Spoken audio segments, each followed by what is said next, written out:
Kaya lang halos patay ka na o naghihingalo ka na bago malaman mong mali yung daan na yon. Kaya hindi lang dapat alam, pinapaandar din yung espiritu, yung discernment. Therefore, you want to really plan and you want to invest in your plan, you invest time, talent, treasure in your plan, pray. Para sa prayer life mo pa lang, bago pa mangyari ang mga mangyayari, meron ng salaan.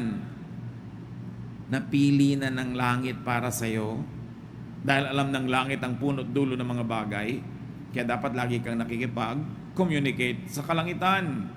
Makiramdam, observe. Kaya mahalaga rin, hindi nagpapadalos-dalos. Hindi nagmamadali. Ang mahalagang bagay, hindi ipinagmamadali. Malaki kasi ang damage pag nabuhol na, tapos saka mo palang uli kakalagin.